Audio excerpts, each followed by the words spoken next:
Hey folks, this is Ford Fisher, and this is Magic the Grappling, episode 5. We're going to be brought to you by manatraders.com and onelioncbd.com. And I've got a promo code with ManaTraders. It is MOON, MOON. You get 15% off for your first 3 months. And today, like I said, we have Matt, or MHayashi, or Magic Matt, as you know him on YouTube. How you doing today, Matt? Oh, yeah, I'm doing really well. And yourself? Doing real well. I'm excited to have you today. And so, what I wanted to talk to you about was a little bit of pro wrestling and Magic the Gathering, of course. And we talked a little bit offline before this, and you said that you have more experience playing the video games of pro wrestling, especially from Nintendo 64. Which games exactly did you play? Oh, I was playing WCW versus NWO World Tour. That was the main game that I played on the N64. Lots of fun memories with that. I did play a little bit of WCW versus NWO Revenge also, the sequel, but I never actually owned that one. You know, that was one of those games that like sometimes you rent games like every weekend, but for some reason you don't buy it. I have no idea why I never actually bought that game, but yeah, WCW versus NWO, that was that one I had. That one, I mean, I must have played countless hours. And sibling rivalry too. You know how that goes. Oh, absolutely. Yeah. So you had your brother to play with, a younger brother or older brother, Yep. or? Yep. Me and my younger brother used to play that all the time. Oh my gosh, I bet. Oh my gosh, that's great. See, I was an only child, so I didn't have all that. I had to, invite friends over and try to beat them and all that. But I was more of the WWF guy, so I played the No Mercy and the WrestleMania 2000, which were actually really similar games to the WCW games. They were just different, wrestlers, of course. Did you ever play those two? Oh, wait, which ones was it you said? They were. It was the WWF games. They were Oh, No right, right. Mercy and WrestleMania 2000, I believe. Okay. So, I'm not familiar with the with like the sub designations. I did play a WWF game. I rented it. I mean, obviously, like it had Mankind. It had British Bulldog, I think. Okay, yeah. So yeah, you did get a WWF game, but so back to the WCW games. Who did you normally play with? Did you like Goldberg or Kevin Nash or something like that, or did you not really care? Oh yeah. Well, I think Goldberg was only in Revenge. I don't think he was in World Tour. I mean, Oh, he I'm wasn't. like 99% sure he wasn't. Yeah. World Tour had a relatively limited roster for the US wrestlers. But what made World Tour special? Actually, did you ever play World Tour? I mean, limited. And that's where I didn't really know many of the wrestlers. I had a couple of friends that played that, and I think I remember seeing like Jushin Liger and some of the other real famous foreign wrestlers, right?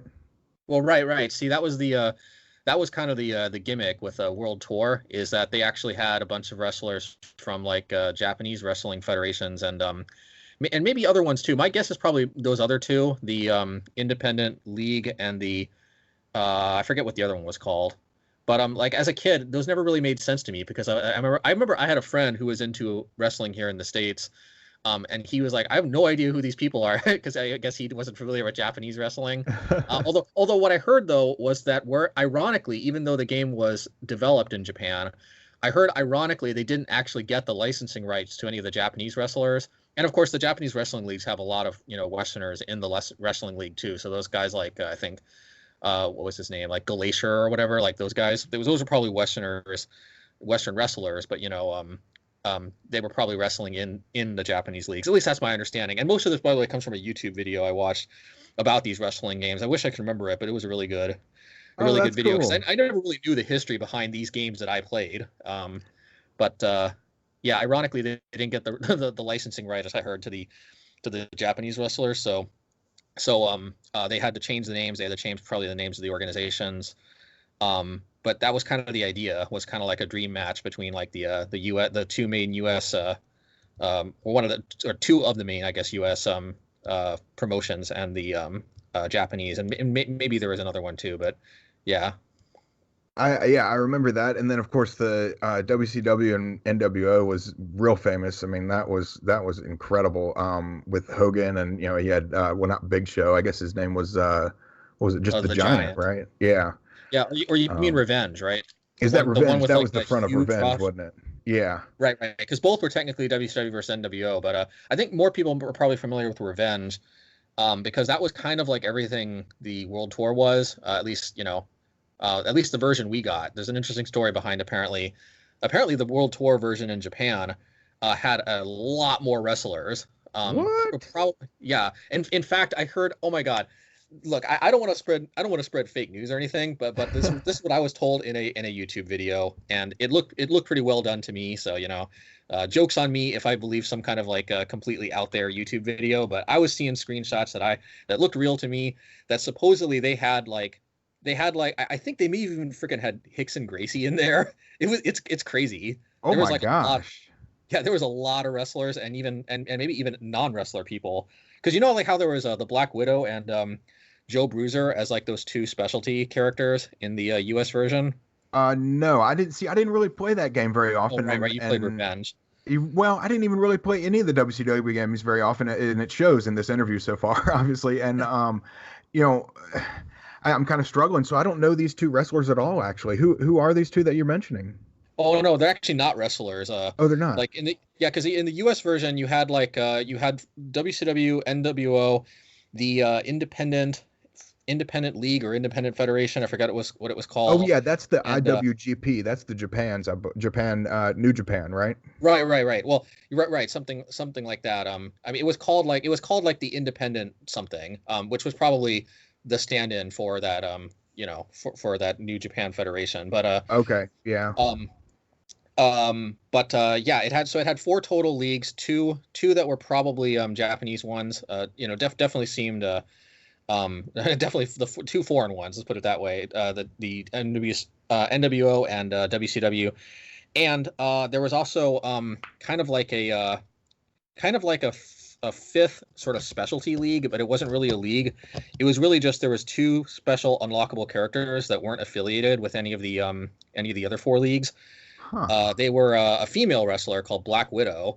Actually, I to this day really don't know who she's based on, or or yeah, she's probably based on some type of female I've wrestler. never heard of that. I think there was something similar to that where back in the '80s where there was like a big bad turn and they had was it Fabulous Moolah dress up as a spider and put a mask on and they had her beat the champion for real when the champion didn't want to give up her title.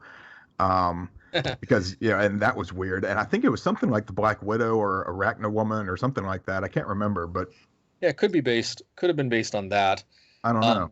But the other one that was kind of more interesting to us as kids back then was the other one was actually Joe Bruiser. And what makes Joe Bruiser unique is he's not a wrestler at all. He's a boxer. Oh, I've never heard of him. Yeah, I think he was kind of supposed to be like a Muhammad Ali rock knockoff type character. So the idea is you could sort of play as non-wrestling characters with like other martial arts, you could say. But the thing is like he was an interesting character. I mean, he only had punches. Like the way those games worked, WCW versus NWO, both Revenge and World Tour, was it's essentially kind of like a rock paper scissors sort of design and how the combat worked. You had like B did a strike move. You could either hold B for like a powerful strike or just tap it for a quick strike. Right. Yeah. And you could also, and A would grapple. You'd sort of like lunge towards your opponent, like doing like a grab motion. Again, A was like for a quick grab, and holding A was like for a more powerful grab, where you could do more powerful throws. Right, and they would take a little bit longer to grab them in the strong grapple too. Exactly. So the idea was it created this kind of mix up situation where like the strikes were quicker, but they also did less damage. The throws really incapacitated your opponent, but obviously like you couldn't just keep pressing A trying to throw the people, because then like you would because what you could do actually is I think if you slap them while they were trying to go for a grab, I think they would kind of reel back like stunned, and then you could grab them back, or you could do like a running attack and knock them over that way. But that's actually good. Yeah, and another thing too I remember is that you could counter either a strike or a grab. You had to press R. Like actually, you could block a strike with R, and if you hold it down, you'd block it. But if you tapped R like right as soon as the strike was about to hit you, kind of like parrying an attack. Like you ever play Street Fighter 3 with the parries? I played Street Fighter 2, but I know what you're talking about with the perfect timing, though. I mean, you Right, have to right, hit right. I it mean, a lot of right fighting at games the have perfect that. time. Yeah, and some of Exactly. the more modern wrestling games did, like SmackDown versus Raw and the PlayStation 2 games. It was all about reversing and hitting it right at the perfect time. So I know what you're talking about. Yeah. Exactly right. The idea being was that you could block a strike like tactically speaking, but if the opponent got a little too obvious with like you knew they were going to strike because they were, telegraphing themselves too much and being too predictable, then you could time like a pressing R just at the right time, and then you could basically grab their arm and then like toss them over. Kind of like getting a free grab, and you could do the same thing with a throw. If you press L at just the right time, you would kind of like smack their arms away, and then you could they wouldn't quite like be throwing like the other one, but they would reel back kind of like if they got hit while they were going for a grab. It was like, yeah, Uh, it was like blocking a strike also, though. You could do that with the L button, right? well, yeah, well actually L was actually kind of like moving away, like you would kind of duck and move backwards. The Oh, idea I would being do. Yeah, I remember that now. Yeah. Yeah, the idea being was that it was kind of like a counter for a grab, because if they went for a grab and you press L, then you'd kind of like shimmy backwards, and then you'd be right out of range, and then you could punish them. Gotcha. Yeah, it was actually pretty. I think a pretty good design, truth be told. I mean, it's somewhat simplistic in a way, but honestly, sometimes these simplistic controls actually lend themselves to surprisingly complex combat. Now, I don't know that there was a super complicated metagame or anything like that with that game. I honestly don't know, but I remember when I first played, for example, Super Smash Brothers, it actually kind of felt somewhat similar in that all of the moves are all based on simple motions: forward, back, up, down, A, B, stuff like that, which kind of reminded me of those wrestling games. It is, yeah, just Um, like Mortal Kombat. I mean, it's yeah, and then it breaks down into combos sometimes, and then you just don't want to be repetitive, and you don't want to be anticipated. You want to anticipate others. right, exactly. But especially like the more simplistic, like the more traditional like Street Fighter based fighting games are all those like quarter circle motions, all these like you got to swing the joystick around 360 degrees and all that stuff. Like if but none of that with like the wrestling games. And my point is just I remember admiring the simplicity of the design, and also the kind of mind games that it would still enable without necessarily like taxing you for trying to remember any kind of complex move sets or anything like that. It's so true, and you're so right. And they made let's see, at least four games that I know of with almost the exact same way. And those two that we're talking about, the WCW games and the two WWF games, were almost carbon copies of each other. If you ever play any of them, and it's amazing to see. And you're so right. That's how popular they were. They were easy to make. They were very easy to market, and really had great what is it called, replay value, right? Yeah, great with friends too, especially for the Royal Rumble or the tag team matches you could do for 4 players. That was where it was really at.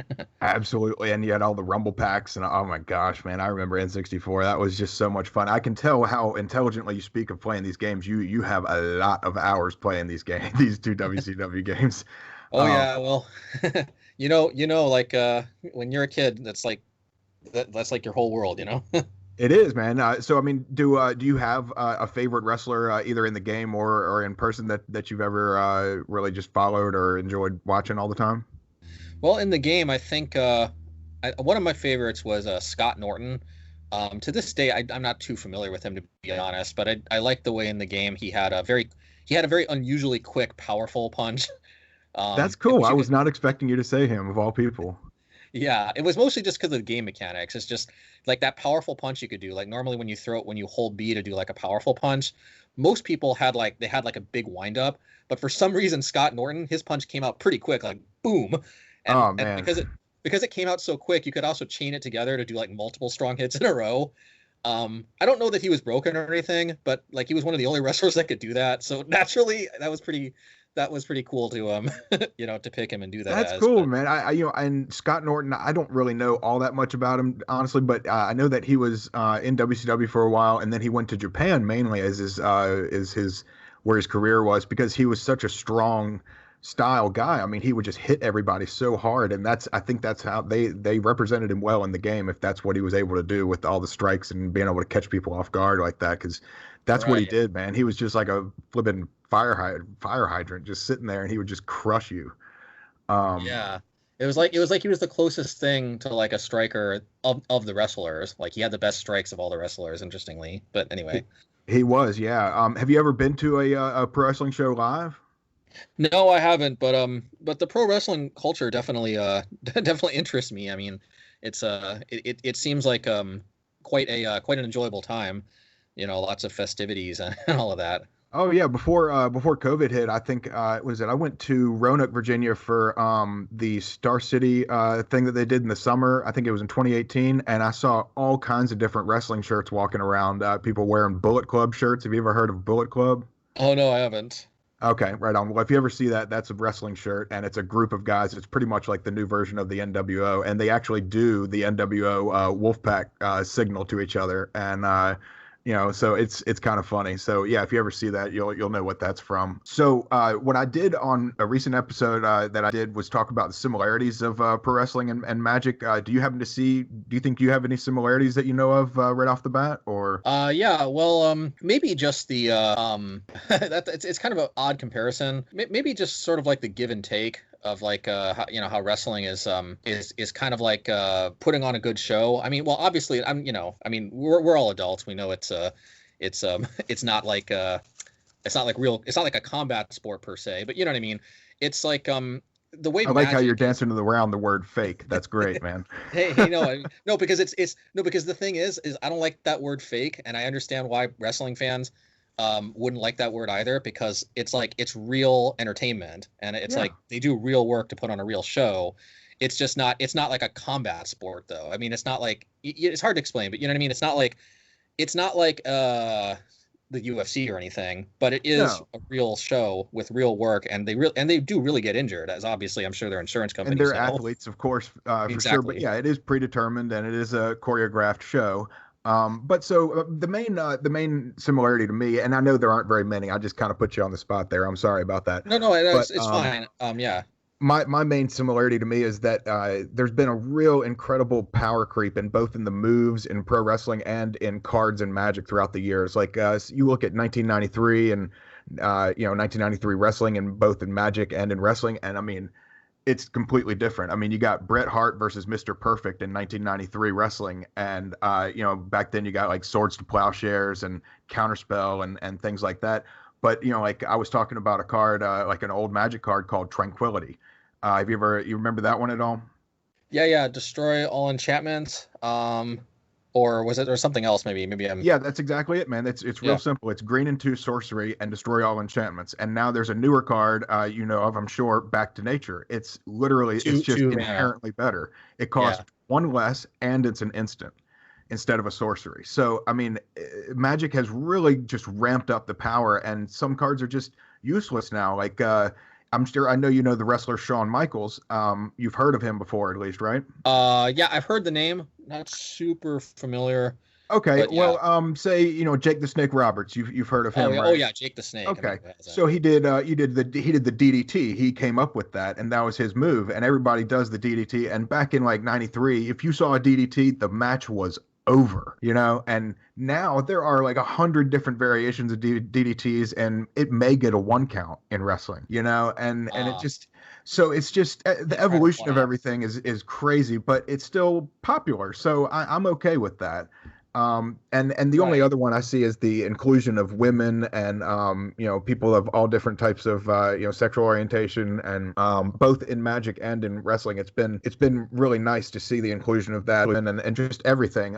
It's been great to see that over the years, especially in Magic though too, because they seem to be more welcoming of that. But I mean, I love how there's inclusion of everything: women, people of color, people of different everything, and I love the inclusion is great. What do you see that too? Well, you see, actually, I think it's surprising really how much Magic has grown, that there's even mass interest, honestly, among, for example, female players.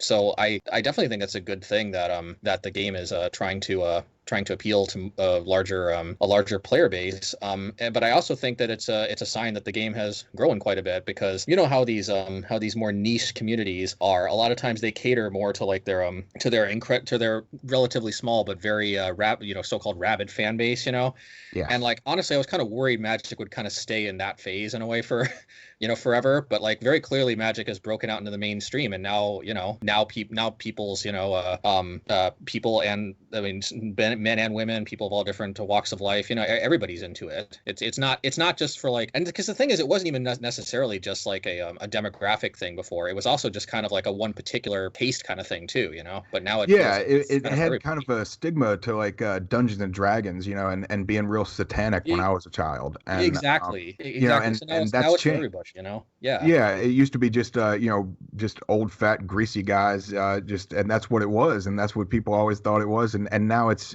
expanded from that. I mean, hey, granted, there are still a good share of those people, and you know what? To all those people, take a shower.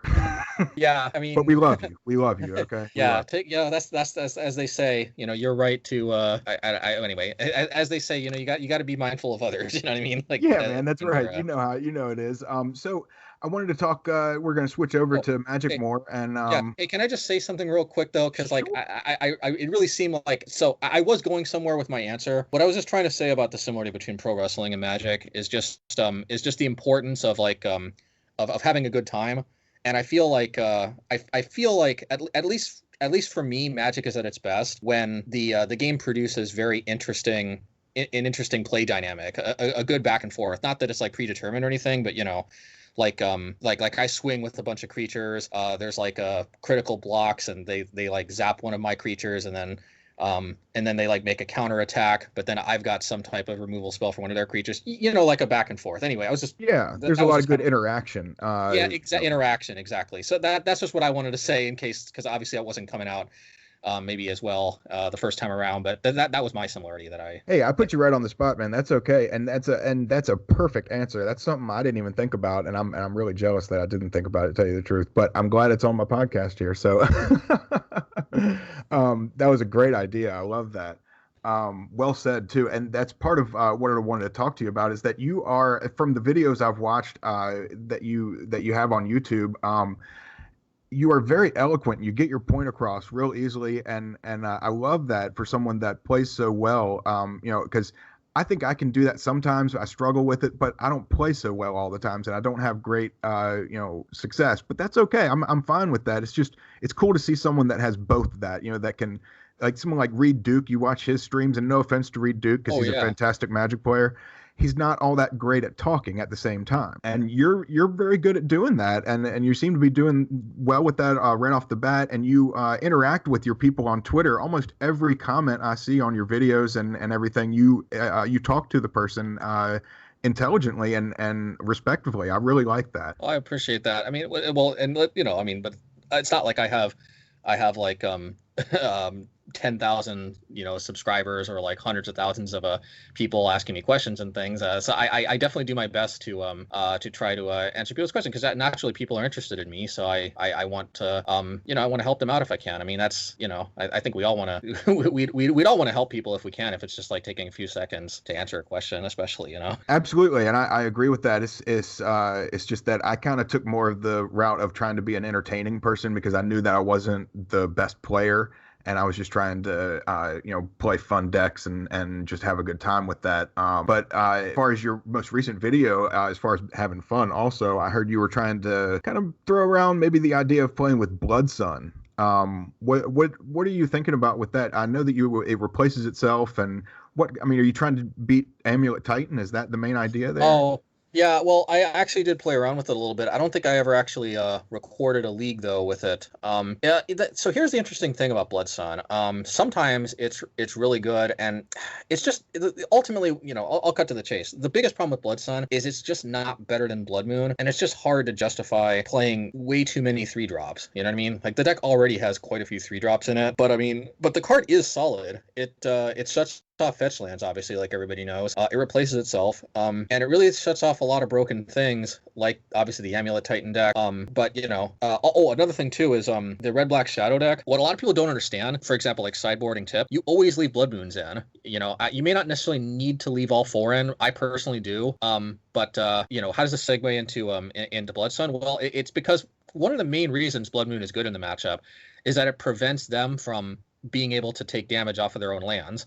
you actually don't want them taking a lot of damage too early. So so I remember Blood Sun, it was good in that matchup because it was kind of like a Blood Moon that cantripped, That's a because good that was idea. yeah, that Yeah. was one of the main things Blood Moon was doing. Because it's, sometimes you have to kind of experiment. And sometimes you kind of something is working, but you don't know exactly why it's working. So sometimes it's good to kind of play around with it a bit, and then try to figure out why it's working. And I always remember having more success against the Shadow decks when I had Blood Moon in my deck, even when, for example, they had two swamps, which for some reason they still mostly don't seem to be playing two swamps. I'm not sure why, but Sometimes they do. You never know. right, but even when they do, I remember still being like, yeah, I'm still having more success, and it's the same reason why Blood Sun was also doing well for me in that matchup, because it was like, even if they were able to cast all their spells, it's just if they can't actually cast any of their shadows because they can't actually drop their life total, then they either have to start using their own burn spells on their own life total, which is card disadvantage. I mean, they can do that, but like suddenly, yeah, they have to pay a real price to actually turn on their shadows, which may have been kind of Wizards' intention in the first place in a way. Yeah, I think you're right. Right. And yeah, so like it kind of depowers their deck a lot, because their deck kind of relies on the assumption that they can drop their life total, as much as they want whenever they want. And Blood Moon and Blood Sun, for that matter, say no to that. So that's where that's good. It's just that Blood Sun, it's just ultimately Blood Moon essentially does everything Blood Sun does for the most part. It just does it better. Sure, it doesn't replace itself, but it also color screws people against, for example, Uro. Like Blood Sun doesn't do all that much against Uro, for example. So like that's kind of why I didn't go too far with that. That's true. Okay, so yeah, so Blood Sun with the fetch land is completely useless then, right? So they can't even tap it for anything. It's not even a mountain right. it is with Blood Moon, right? Well, Okay. right. Yeah, well, like sometimes you'll obviously get an Uro player if you like drop a turn 3 Blood Sun on the play and they have a bunch of fetch lands in their hand. But of course, sometimes, as you see in my videos, a lot of times Blood Moon gets dropped on like turn 5, turn 6 even. It does, yeah. Right, and like obviously then Blood Sun, that's where Blood Sun doesn't really do a whole lot other than cantrip, But yeah, but again, it depends on the matchup, because like against Titan, it's almost as good as Blood Moon, and just their deck doesn't do anything while it's in play, and I don't know, but it seems like if you don't have a Blood Moon, Blood Sun, or Magus of the Moon out, Amulet Titan is probably one of your tougher matchups. Is it not? Well, it definitely was before I main deck Blood Moon. But so like I'm not going to say it's an easy matchup, because it's not, and obviously they do. I think honestly, I've probably won about 55, somewhere between 55 and 60. I don't want to quite say I've won like 60% of my matchups, but I feel like I've won somewhere between like 55 and 60% of my matchups. I'm trying to keep track of my matches now, but anyway, one thing that happens is whenever I switch around the deck a lot, I feel like I can't really trust the old results, so I kind of wipe it clean, and then like I can never really get like a really good big data sample going. But maybe that's another thing I'm going to work towards. But yeah, I do think from what I recall, I do tend to win slightly more often than not, because actually I end up taking game 1 actually a good chunk of the time, because they don't really have many ways to deal with Blood Moon in the main. I see some people messing around with what's that card called, the Green Force? No, not the Green Force, not in the main. They wouldn't play that in the main. The elf, the Reclaimer, Elvish Reclaimer, right? No, not Elvish. Reclamation Sage. Reclamation Sage, that's it. Yeah. I had Reclamation in my mind, but yeah. You knew it. Yeah, you knew where you were going. That's funny. Right. Yeah. So I do see sometimes they have Reclamation Sage. Even when they do, though, it's really clunky, because usually they have to pack for it, and then like they lose their whole next turn. So sometimes you can get them because they have to take too much time off. A couple times they did get me that way. I think when my hand was particularly slow and I wasn't really doing anything else. But actually, I find myself taking game 1 a surprising amount of the time, mostly because they don't really, from my experience, play much answers to Blood Moon other than possibly Reclamation Sage. I don't think most of them do, but even when they do, it's kind of clunky. And they definitely don't main deck it, yeah. Right. Well, I think some people were main decking it from my experience, but like I said, even when they would only main deck like 1 copy, because you can't like main deck 4 of those, There's just no way. Yeah, there's no space for that. Right, and it's probably correct, to be honest. Like some people, I think, main deck like 1 copy so they could pack for it. But again, just really clunky, because they lose their whole next turn, and also sometimes they'd Reclamation Stage 1 Blood Moon. They'd have to pack to get it, but then I'd drop another Blood Moon and they'd die to their pack. So not exactly the most ideal. Yeah, you're one of Rec Sage in the main doesn't exactly swing the matchup that much back in their favor in game 1, if at all. So I think the fact that I'm winning game 1 a good chunk of the time does put me slightly ahead. But they are surely a beast, and and if I'll be honest, it is kind of frustrating. But they are they are a deck to be reckoned with, and you certainly feel that in games 2 and 3 when they are packing Answers to Blood Moon. Oh my gosh, no kidding. And especially with this Field of the Dead, I mean, they got so many different answers now. And speaking, of playing with cards from the sideboard in the main deck, I see that you played a couple leagues with Relic of the Progenitus in the main deck. And you took out I think you took the creature out, right? The adventure creature, the Bone Crusher out, and put it in the sideboard for a little bit. Yeah, I've been experimenting, trying to fit more cards in my sideboard mainly, which means putting some cards, traditionally thought of as sideboard cards into the main. And it also means, unfortunately, trimming some Sacred Cows from the main deck. So I actually think I've settled on trimming Lava Dart instead of Bone Crusher Giant. I do think in some of my previous leagues I went against Bone Crusher Giant. But the idea being, I mean, those two cards are kind of the most cuttable in a way. Although I know it sounds weird because Lava Dart obviously increases the clock by probably like a full turn if it's in your hand and you have like at least a couple creatures. But it's ultimately just that it doesn't actually kill that many must-kill creatures in Modern. Like, it doesn't kill Elvish Reclaimer. It doesn't kill the opposing Monastery Swift Spears or Soulscar Mages. Right.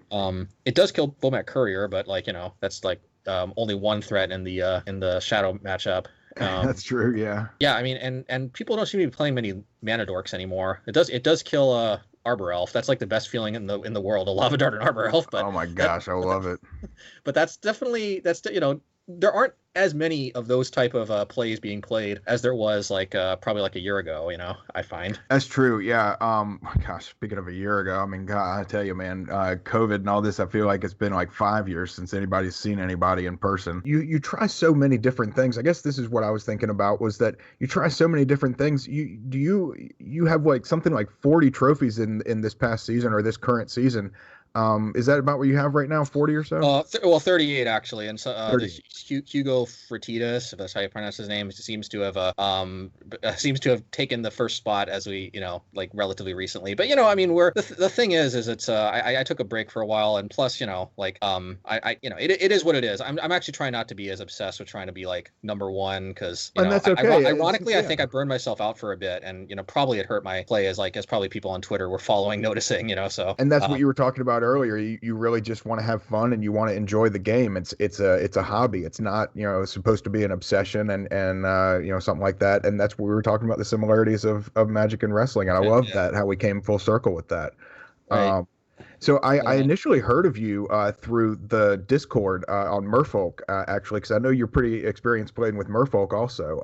But you have more success with the mono red prowess, right? Yeah, and I sorry to my Merfolk fans who might be listening to this, but unfortunately, all 38, and it's actually 38. I'm hoping to get over 40. I'm hoping to get 50 by the end of the season, but that's anyway. But back to Merfolk. Sorry to any Merfolk fans listening, but unfortunately, I hate to be the bearer of bad news that none of those 38 trophies are with Merfolk. Now, that being said, there has been plenty of seasons in the past where more of my trophies came from Merfolk than from the red deck I was playing, and that's actually kind of something people probably noticed, is that I'm basically always playing Merfolk and a red deck variant. That's you are. Yeah. There's almost never a time.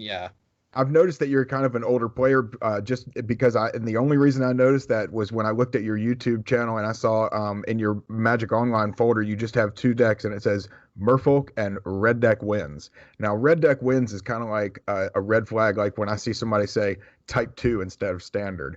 I'm like, oh, you've been playing for a long time. And, right. So when did you started playing in the early 2000s, right? Yeah. Like I said, the Judgment, right when that. And I don't, and this might have been missed because we kind of went back and forward. But like my first rude awakening to how Magic worked is like all those expensive invasion cards for the time that is. They all rotated out. Can you believe it?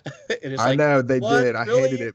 But at the same time, you get to play with some of the cards that you remember, like with those mono red prowess. You're playing with Lava Dart and Firebolt. Firebolt. Oh my God, yeah. The funny thing was Lava Dart was like hot garbage back then. That's the funny thing. I remember me and my brother used to ridicule Lava Dart, and that used to be kind of like our card that we'd ridicule. Is like, oh, what a Lava Dart. But like, it's funny. It's so ridiculously powerful today. But I kid you not, the card was hot garbage back in the day. Like it really was. folks, I mean, I've been playing since 1997 myself, and I mean, it was awful. I used to throw them away, tell you the God's honest. I mean, I hate to be awful about it, but I think I got a foil of one, and I traded it for pretty much nothing. And I mean, I just Oh man, and and I now. love that old art too. Yeah. Oh gosh, and it's fantastic. And I mean, I hate it now because it's probably a foil Odyssey one, right? Is it worth like what, $10 Uh, probably at least? well, who knows? I mean, more than we ever thought it would have been worth. That's for sure. Oh my gosh, I hate myself with how many cards I've thrown away over the years, and not thrown away, but I mean, sold and just gotten rid of over the years. And I mean, I think I would have my own house. I'd be able to put a down payment on a house right now if I had sold or kept all the cards from that I've had over the years. Right, but don't forget some of the cards dropped in value a lot, like the Urza's Rage I was talking about. I remember that was that was one of the few surprisingly expensive cards from back in the day. I think it was over $10. I don't remember for sure, but I remember being like, "What? People play that for a Magic card?" That's a card that has not withstood the test of time. So if you That's invested in true. Urza's Rage, you would have lost a lot of money. We only remember the cards that go up in value, but there's a lot of cards from the day that people thought, "Oh, Call of the Herd." I remember that was also worth a lot of money back in the day. That's not Call of worth the anything Herd. today. That was a fantastic card, and nobody plays it anymore. And I love that card. I And they miss that reprinted card it, so didn't they? much. I think that it I'm was not in one sure of if they the did. Masters. Yeah, the Ultimate Masters, I think. Let me look at this quick. Sure, yeah. Call of the Herd. I want to see if they reprinted this. Suddenly, if they did reprint it, suddenly I'm getting the urge to to try to play it again and see if it can Well, be. it's probably Oh still good in Time draft. Spiral. Time Spiral. Okay, yeah. And I thought there was a Masters set that did it, but maybe not. This card still might actually be better than people are giving it credit for. But granted though, 3 mana for a 3/3 is not what it used to be back in 2003. Seven mana for 2/3/3s. I mean, come on, man. What else can you ask for, right? Yeah, I don't know. Yeah, but I mean, in theory, it seems so good because you get 2 creatures in one card. But I have a feeling today the problem is that those 2 creatures are kind of hard garbage. But you never know. You never I know. know. I love trying to see if these stuff is like better than meets the eye. You know. Well, you go like they got that new green card. What was it? The one that has the it's kind of like ancestral visions, but it's the green one, like the crushing rhinos or something like that, and you get Oh yeah, four Crashing rhino Footfalls. tokens. Yeah, yeah. So I mean, and that's where the power creep is. It's completely changed now. So and now they get 4/4 tramplers instead of two just regular 3/3s. Oh, another card, Spirit Monger. I have no idea why this was worth a lot of money back in the day, but Spirit Monger, I remember, was going for a decent amount. I was never interested in it, so I never honestly paid that much attention to the price. But I remember my brother saying something like, "Can you believe this is worth like so much money?" or something like that. And it's That like, was a chase card, man. That was like $20 back in the day. right, and it's so funny because it's like 5 mana for a 6/6. It was so insane back then, but it's just so nothing special today, isn't it crazy? It is, yeah. I mean, I think I used it in my very first EDH deck, but I mean, I've always loved that card. I think somebody just did really well in a tournament with it. It was somebody, I think the guy that came up with the very first Rock deck, and called it Rock, and it was green black, and of course, it had 4 Spirit Mongers and several other good cards in it, Pernicious Sweet. Deed and things like that. And I think that's where it got really popular and valuable, if I'm remembering correctly. And he came back. I think he's like a German guy. I know I'm terrible with this with the names, but I'm pretty sure he came back recently and he was still playing green black and he did well. Um, Not like so Darwin Castle, right? Or that sounds like a British name, but anyway, I don't know. no, I can't remember his name. I feel like it was a German name. I'm sorry Yeah. if you're out there listening for some odd reason, if you are listening out there, but I can't remember your name. So let's see. What else I wanted to talk about here was you don't really have any problems with life gain and people playing with life link, and I mean if you ever wanted to play with Skullcrack or like rampaging Ferocidons or anything like that. Rampaging Ferocidon, yes, actually, I love that card. I just can't make room for it. But life gain though, honestly, in this particular mono red variant, actually not so much. Life gain is really the main thing I like about Rampaging Ferocidon, is just that it constantly prevents any life gain, so it ends up accruing a lot of value as the game goes on, and it really makes cards like Empty the Warrens or cards like like the token strategies. It punishes go wide strategies really hard, which sometimes can be a little bit of a problem. Otherwise, not like a huge problem, but I like Ferocidon because it kind of shores up some issues the deck has. But honestly, like Skullcrack in this version, not so much. I mean, again, Burn Skullcrack is an all-star for a reason, It but that's is, yeah. because, yeah, but that's because Burn burn plays like a set number of cards that deal a set number of damage. So like in theory, if the opponent casts enough like cards that like if the opponent casts enough Feed the Clans, for example, you eventually you won't have enough like burn almost in your entire deck to finish them off if they gain a certain raw enough total of life. But like in this deck, especially the Obosh versions, I'm not presently on an Obosh version. I could very easily in a drop of a hat see myself going back to one, obviously, but especially like in the Obosh versions, there is no issue if even if they're at, if I almost killed a Heliod player who was over 200 life, with Obosh in play. Yeah, that's incredible. Because that's how much. I mean, all it takes is a couple Bone Crusher Giants, and Obosh attacking every single turn, and some prowess creatures, like getting multiple triggers, and like you can definitely take them down from over 200 life with an Obosh in play. I'll tell you that for sure. Oh my gosh, yeah. I guess that is one of my other questions I wanted to talk. So you do, when you do play with an Obosh version of the deck, do you really go for it often, or does it just happen on the side, or I mean, what do you normally want to do it? You mean like how often do I actually cast Obosh? You mean? Yeah, I'm sorry, I asked that awfully, but yeah, do you like to cast it a lot, or do you just like to do that as a secondary thing? Well, obviously, I do like to cast it a lot, but as to what like how often I do, and like whether or not it ends up being a big role player, like a viable, yeah. So the answer to that primarily depends on the matchup. I've just kind of recently been telling people who ask me like how I feel about Obosh. Basically, I tell them this: Obosh is one of the most insane mid-range matchup mirror breakers out there. Like it stomps all over fellow mid-range decks. Now, Jund players who know what's up will always hold a Thoughtseize in hand as long as there's an Obosh in the companion zone. That's smart. That is one problem. However, that does mean you're taxing that Thoughtseize and it's not hitting something else. So you're still actually getting value that way. But, but that being said, but by the way, actually, that still shows the power of Obosh. The fact that that's probably correct a good amount of the time. You know what I mean? But yeah, I hear you on that. But so does Obosh, when you play it, not when you play it, but when you use a version of the deck, does it kind of require that you need to play with Pillage? No. By no means.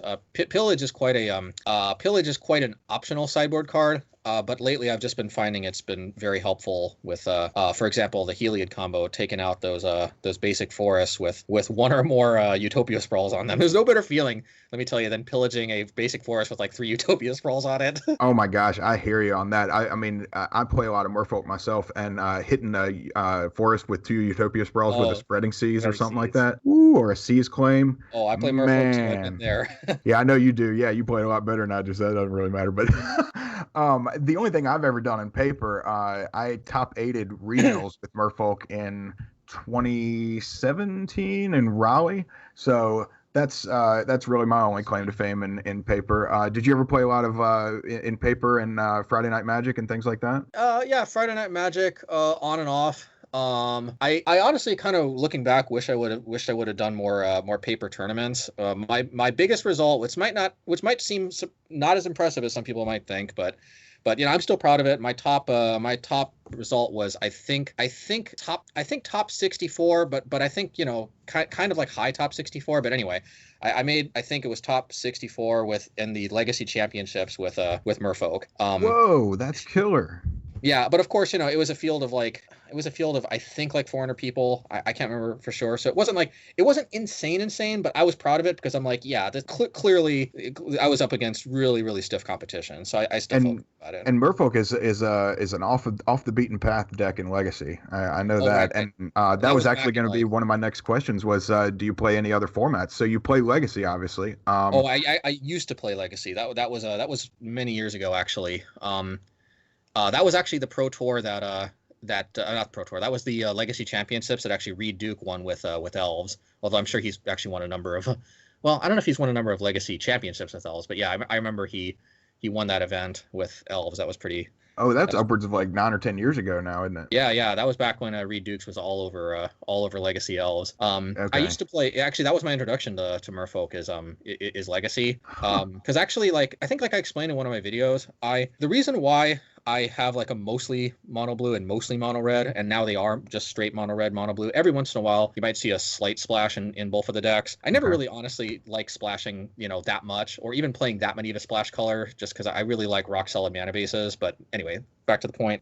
Yeah, one of the reasons I think I kind of mentioned in the video, one of the reasons why I have like these mostly monocolor decks is I actually used to have a mostly monocolor deck of like each color. And actually my mostly mono blue deck, way back when I was first trying to like build at least semi-competitive decks, was actually something more like Randy Bueller's draw go deck, which I read about through like those Magic articles. I obviously that was before my time. I wasn't playing back in like Tempest, Mirage Block.